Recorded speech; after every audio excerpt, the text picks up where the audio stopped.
A União Europeia, durante a reunião de embaixadores em Bruxelas, na Bélgica, deu sinal verde para a assinatura do acordo de livre comércio com o Mercosul. A medida agora vai precisar do aval dos governos nacionais dos países, o que deve ser anunciado ao longo desta sexta-feira. Com a decisão, a presidente da Comissão Europeia, Ursula von der Leyen, deve viajar para o Paraguai na segunda-feira e assinar o termo com o Brasil, Argentina, Uruguai e o Paraguai. O acordo cria um mercado com mais de 720 milhões de consumidores. Depois de muito tempo, né, Fred, a expectativa do governo brasileiro para que esse acordo finalmente saiu. O que a gente pode esperar desse acordo agora? Mas falando ali em termos também para aproximar até quem nos acompanha, né, de termos econômicos e benefícios, o que a gente pode esperar de fato desse acordo? Olha, desculpe-me, é um acordo assim, muito importante para a Europa e para o Mercosul. Ele cria um mercado com mais de 720 milhões de consumidores, né? A relação comercial Mercosul e a Europa só perde do Mercosul para a China. São mais de 111 bilhões de dólares. Né? Há uma expectativa do lado europeu do crescimento das exportações em torno de 39% e a geração de 440 mil empregos na Europa. Para o Mercosul, liberação de entrada de mercado de carne, sucos, vários produtos agrícolas, vários produtos, inclusive automotivos, né, facilitando esse acordo entre os países.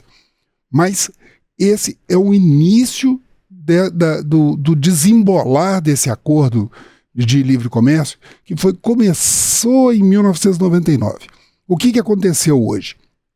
Essa reunião de embaixadores da Comissão Europeia em Bruxelas, ela chegou a uma maioria qualificada, ou seja, conseguiu um acordo de pelo menos 15 dos 27 membros, com um total de 65% da população.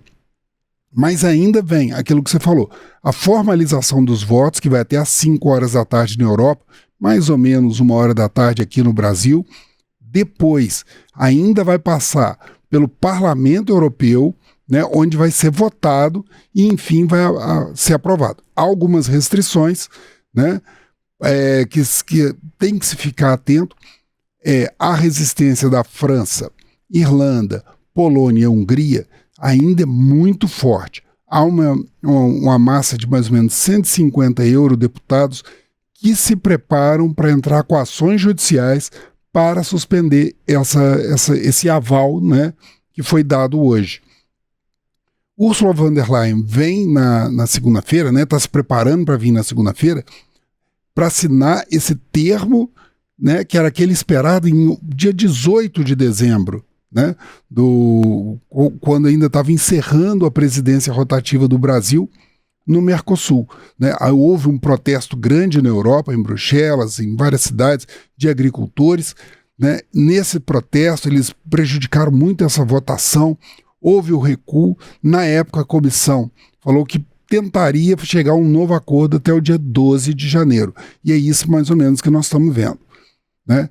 É um acordo muito importante para todas as duas partes. Há uma possibilidade da gente receber muitos produtos premium com preços mais acessíveis, né?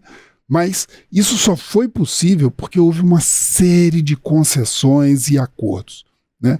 Por exemplo, a Itália, que ainda estava com um grupo da França na época desses protestos, quando foi adiado, ela costurou um apoio com uma série de medidas.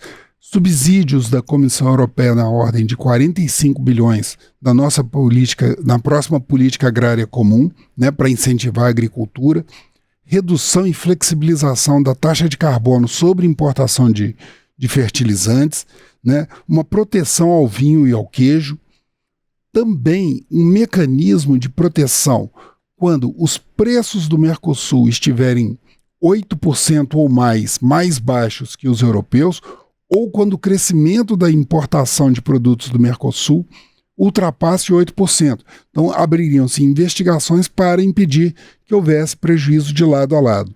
Mas isso é muito importante do ponto de vista econômico.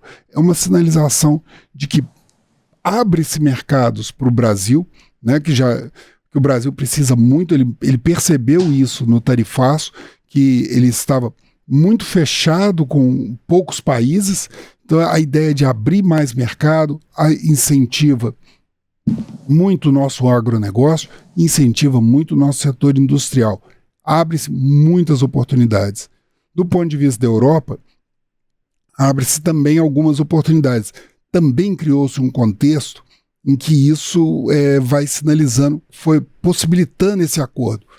O tarifaço, como da gente ir para lá, e também essa pressão dos Estados Unidos sobre a Groenlândia, né? Tanto é que o porta-voz da Comissão Europeia diz que isso daí é importante tanto do ponto de vista político, econômico, diplomático e estratégico. Ou seja, a Europa precisa se fortalecer ante essa pressão dos Estados Unidos com relação a território que hoje é administrado pela Dinamarca, né? E ela se sentiu também, viu que no cenário internacional, quando houve a divulgação da política estratégica dos Estados Unidos, né, em que colocava que a Europa Ocidental estava decadente. Então, ela percebeu que esse era o momento dela tentar também aumentar os seus laços para se fortalecer nesse embate com China, com os Estados Unidos, né, e também, como dizer, com a Rússia. O Brasil, a gente sempre falava isso, né, Fred? Já esperava esse acordo por muitos anos, né? O governo brasileiro ainda não se manifestou, né? Não deu nenhuma declaração sobre esse acordo, mas o presidente Lula não conseguiu, de fato, tudo que ele queria, né? Ele queria quando ele estivesse ali na gestão, né? Sim, Mercosul. A ideia dele era entregar a presidência rotativa com esse trunfo, né? Aquela votação soterrou essa possibilidade. Agora quem está na presidência é o Paraguai. Tanto é que a viagem da Ursula von der Leyen é para Assunção. Lula também esperava contar com isso para o ano eleitoral, né? Essa virada do ano eleitoral, essas dificuldades que ele está vivendo com relação ao Congresso, as dificuldades que ele está tendo de embate com o líder do Senado, o líder da Câmara, né?